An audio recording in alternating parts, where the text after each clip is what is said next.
Assalamualaikum warahmatullahi wabarakatuh, sahabat Smart Skill School. Semoga kita semua selalu dalam lindungan Allah Subhanahu wa Ta'ala. Amin. Terima kasih kepada sahabat yang selalu mengikuti tausiah Adi Warman ini.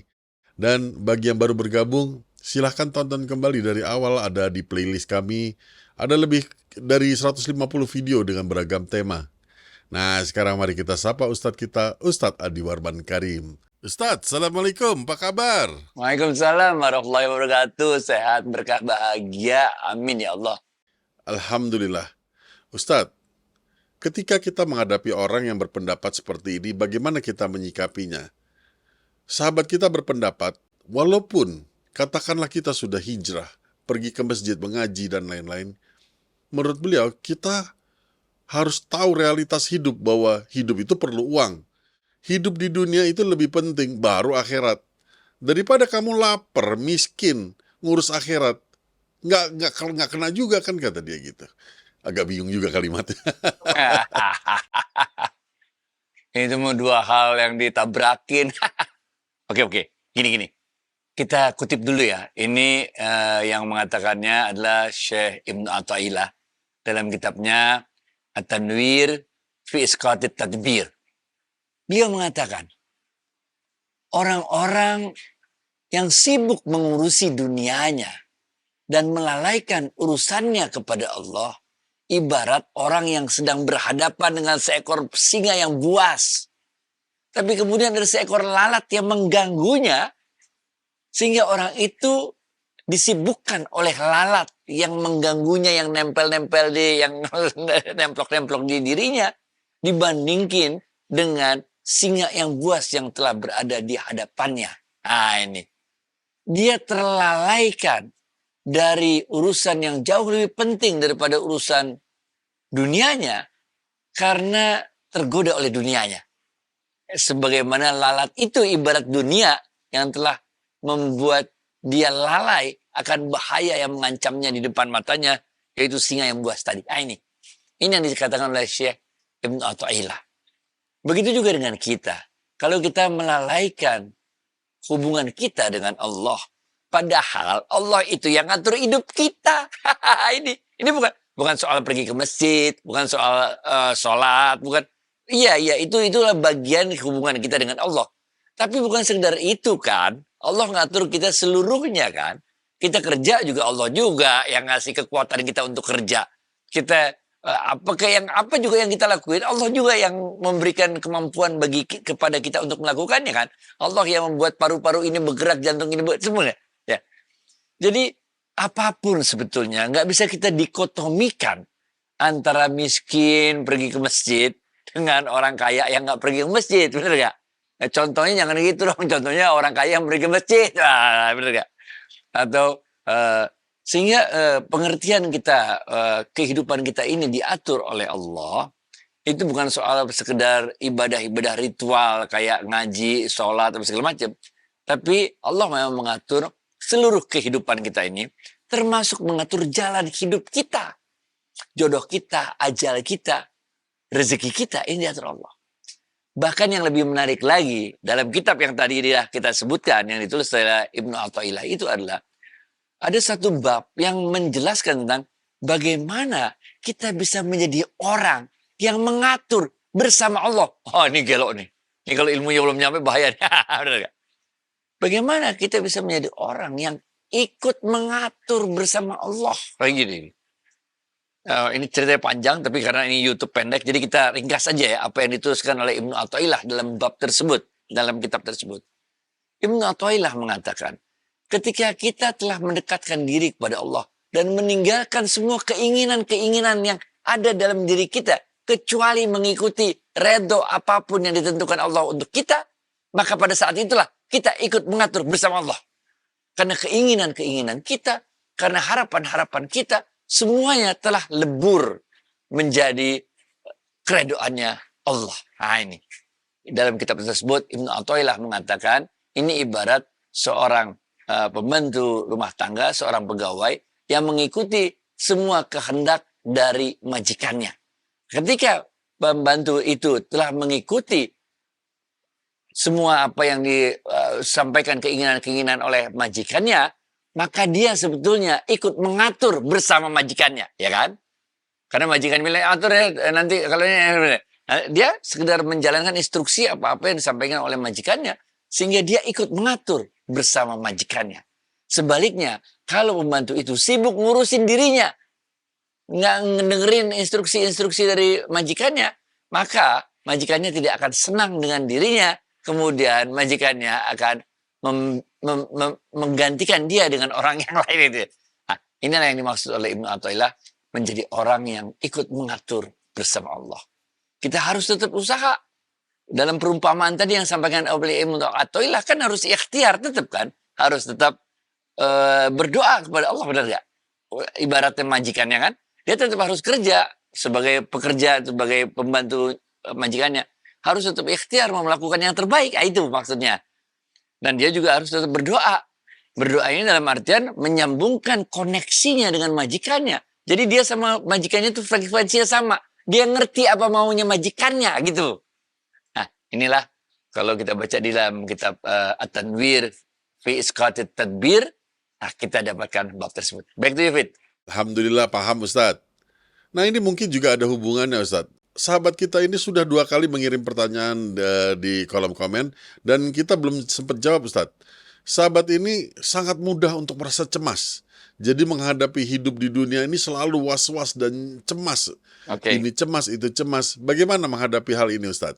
Kecemasan itu lebih dekat kepada yuwaswisu fi sudurin nas. Setan itu kerjaannya menakut-nakuti manusia. Sehingga manusia itu cemas tentang hari esok. Tentang apa yang mau dimakan besok. Tentang bagaimana harus membayar ini dan itu. Nah, padahal semua udah diatur juga oleh Allah. Kecemasan-kecemasan inilah yang ditiupkan oleh setan ke dalam dirinya. Yang membuat dia kemudian menjadi gelap mata. Tidak lagi mengikuti perintah majikannya. Ibaratkan seorang pembantu rumah tangga, dia cemas bagaimana makannya besok. Padahal udah jelas makanan ditanggung sama majikannya, bener gak? Dia cemas bagaimana nanti kalau pakaian saya segala macam. Padahal udah ditanggung juga oleh majikannya. Kecemasan-kecemasan inilah ditiupkan oleh setan ke dalam hati manusia. Nah, di sisi lain, setan juga membuat sesuatu yang buruk itu menjadi bagus. Itu kelakuan setan. Yang pertama ditimbulin kecemasan dalam hati kita. Di sisi lain, dia membuat kita mengelabui manusia. Sehingga dosa itu kita sangka pahala. Yang buruk itu kita sangka baik. Ini yang harus kita sama-sama sadari. Oleh karena itu, kita berlindung kepada Allah. Dari semua kecemasan itu. Apa yang kita khawatirin sih? Benar ya? Kalau kita, misalnya kita kerja di sebuah perusahaan. Lalu kita ditugaskan oleh perusahaan itu untuk keluar kota. Semuanya dijamin oleh perusahaan itu. Dan kita cemas apa? Benar gak? Oh, semua udah dibayarin. Benar gak? Nah, jadi kecemasan-kecemasan itu harus kita tepis. Kita berlindung dari Allah. Supaya setan tidak terus yuwaswisu fi sudurin nas. Dan yang kedua, kita juga berlindung kepada Allah. Agar kita tidak dibutakan mata hati kita. Sehingga kita melihat hal-hal yang buruk itu menjadi sesuatu yang baik. Baik to you, Fit. Contohnya apa Ustadz? Hal buruk bisa dibuat kelihatan baik oleh syaitan. Takut juga kita. Banyak banget, men. Banyak banget. Wanita yang cantik, yang seksi, dan sebagainya. Benar gak? Sebenarnya itu buruk bagi kita. Karena bukan mahram kita. Bukan istri kita. Tapi dibuat oleh setan.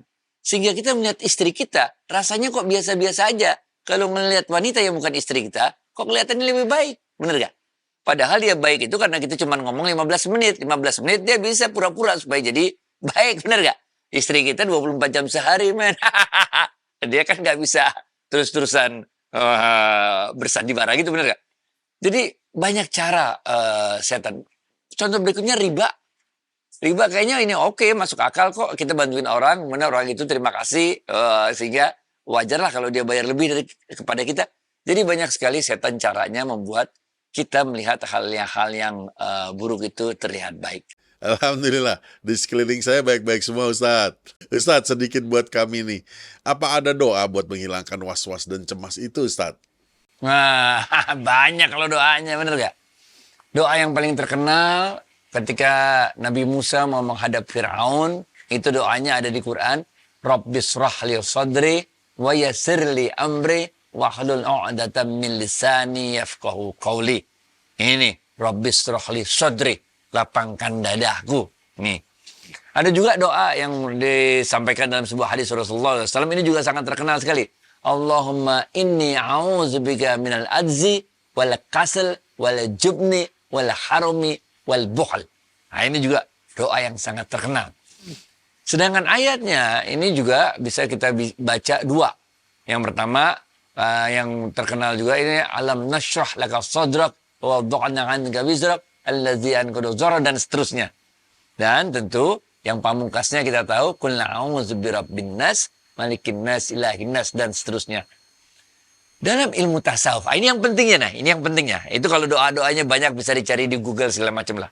Tapi yang pentingnya dalam ilmu tasawuf adalah bukan merapalkan doa-doa tersebut. Bukan merapalkan ayat-ayat Quran tersebut. Tapi membacanya dengan penuh keyakinan di dalam hati sebagaimana Allah menyampaikan. Jadi kita sadar sesadar-sadarnya bahwa yang kita ucapkan itu adalah ayat-ayatnya, adalah perkataan-perkataannya, firman-firmannya Allah. Dan kita baca dengan sepenuh keyakinan iman kita. Itulah yang membuat kecemasan hilang. Oke. Kalau kita cuma membacanya dirapalkan saja oleh lidah dan bibir kita dan mulut kita, maka setan tetap aja yuwaswisu fi sudurin nas. Ya. Kalau kita cuma begitu doang, ya setan tetap ganggu. Karena itu cuma ada di mulut kita. Kita cuma membacanya secara fisik. Nah, tapi yang kita maksud ini dalam ilmu tasawuf, kita membacanya dengan jiwa kita. Dengan jiwa kita inilah kemudian mendatangkan nur dari Allah. Memenuhi dada kita ini, maka hilanglah semua kecemasan yang ditiupkan oleh setan itu. Maka hilanglah pengelabuan setan terhadap mata kita. Melihat yang buruk menjadi baik. Itu kenapa? Karena kita membacanya dengan sepenuh jiwa kita. Terhubunglah kita dengan Allah. Maka turunlah nur Allah itu memenuhi jiwa kita ini. Maka hilanglah semua godaan-godaan setan tersebut. Ini yang penting kalau dalam ilmu tasawuf. Terima kasih Ustadz. Nah, ada sahabat juga bertanya, Assalamualaikum Pak Ustadz, saya mau tanya bagaimana dengan kejawen Primbon Jawa Weton? Apakah ada hubungannya dengan Islam atau ulama di masa lalu? Oke. Ini ilmunya balik ke episode yang keberapa. Bahwa Allah menurunkan 124.000 nabi. Ini, 124.000 nabi. Di berbagai tempat di belahan dunia ini.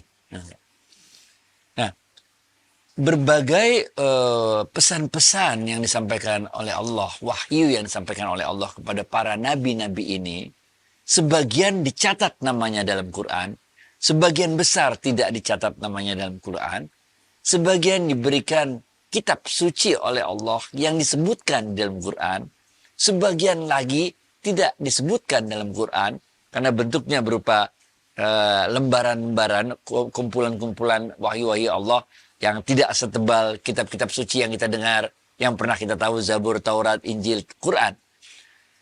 Mereka ini diutus oleh Allah di dalam rentang waktu yang begitu panjang untuk menyampaikan berita-berita baik kepada umat manusia agar umat manusia ini mengenal Allah. Oke? Kearifan lokal ini, ilmu ini yang disampaikan turun-menurun ini, kemudian di Cina misalnya, menjadi ilmu Feng Shui. Nah, benar gak? Jadi ilmu sendiri itu di situ. Di kita di Indonesia, ini juga jadi ilmu sendiri, jadi ilmu primbon dan sebagainya, benar gak? Sehingga ilmu-ilmu ini adalah ilmu-ilmu perhitungan-perhitungan sebetulnya. Bagaimana manusia mengamati fenomena-fenomena alam kemudian dituliskan baik dalam ilmu yang kita tahu di Cina, daratan Cina berkembang, dan juga di Jawa. Bukan hanya di Jawa sebetulnya, di Sumatera juga ada ilmu ini, semua adalah. Ini adalah bagaimana manusia mengamati fenomena lalu dituliskan. Oleh karena itu Dalam ilmu tasawuf simple banget caranya. Lihat aja. Kalau itu berkesesuaian dengan ajaran Islam. Kalau itu menyuruh orang untuk berbuat baik dan mendekatkan diri pada Allah. Maka itu benar. Gitu aja dah. Benar gak? Tapi kalau itu menyuruh orang untuk menjauhkan diri dari Tuhan. Oke. Menyuruh orang untuk berbuat keburukan. Maka itu nggak benar. Gitu aja. Kalau ilmu tasawuf itu apapun dari manapun sumbernya, kalau dia menyuruh orang kepada kebaikan, mendekatkan diri kepada Allah, itu benar. Tapi kalau enggak, ya enggak. Nah, sehingga dalam hal ini kita dengan mudah bisa memilah-milah. Namanya juga catatan manusia, benar enggak? Jadi primbon itu ataupun ilmu Feng Shui dan Xiao di hitungan budaya Cina itu selalu harus kita lihat menjadi apakah dia memberikan semangat motivasi kepada kita untuk mendekatkan diri kepada Sang Pencipta dan berbuat baik atau tidak. Itu aja dah. Baik, David. Ya, paling benar tuh based on Al-Quran dan hadis aja lah ya Ustadz. Lanjut Ustadz, sahabat bertanya, bolehkah kita memberikan Al-Quran terjemahan kepada non-Muslim? Boleh lah, emang dia mau belajar. Quran ini, coba deh baca. Alif Lam Mim, zalikal kitabu la raiba fihi hudal lil muttaqin. Quran ini diturunkan oleh Allah bukan cuma untuk orang Islam. Ini yang paling penting. Quran ini diturunkan oleh Allah untuk semua umat manusia. Ketika Quran diturunkan oleh Allah untuk semua umat manusia, ada yang terbuka hatinya mendapat hidayah. Ada yang enggak. Nah, oleh karena itu kalau ada orang non-muslim mau belajar tentang Islam, mau mendapatkan Quran terjemahan, ya bolehlah. Banyak baca di YouTube lah, lihat YouTube. Ada orang non-muslim baca-baca Quran, akhirnya terketuk hatinya dapat hidayah, masuk Islam, benar. Lah kalau nggak boleh bagaimana dia bisa mengenal Islam? Boleh ya bener aja lah. Bismillah dah. Kecuali kalau dia mau mendapatkan Quran, kemudian dia mau menghinakan Quran itu. Habis dia dapat diinjak-injak, habis dia dapat dirobek-robek, dia bakat. Kalau itu lain. Itu berarti dia bukan mau mengenal firman-firmannya Allah. Dia mau menghinakan firman-firmannya Allah. Kalau itu namanya penistaan agama. Baik, David. Baik Ustadz, sedikit out of topic nih Ustadz. Sebagai komisaris utama Bank Syariah dulu nih. Mengenai dugaan serangan cyber. Kemarin itu ya sekalian ya, mohon maaf lahir batin kepada seluruh nasabah Bank Syariah Indonesia. Memang kemarin kita ada gangguan. Kita duga ada serangan cyber di sistem IT-nya Bank Syariah Indonesia. Tapi alhamdulillah, kepada Allah, kita fighting back. Benar ya? Alhamdulillah bisa kita atasi dugaan serangan cyber tersebut. Sehingga alhamdulillah mulai hari beberapa saat itulah, setelah 3 hari itu, di hari keempatnya kita telah bisa kembali pulih normal operasi seperti biasa. Terima kasih banyak untuk dukungan dari seluruh nasabah Bank Syariah Indonesia dan doa dari seluruh umat Islam di Indonesia. Mudah-mudahan Allah mengizinkan kita untuk terus berjuang menegakkan panji-panji syiar kebesaran Islam di bumi Nusantara tercinta ini. Baik, David. Baik Ustadz, terima kasih banyak atas waktu dan tausiahnya. Assalamualaikum warahmatullahi wabarakatuh. Waalaikumsalam warahmatullahi wabarakatuh.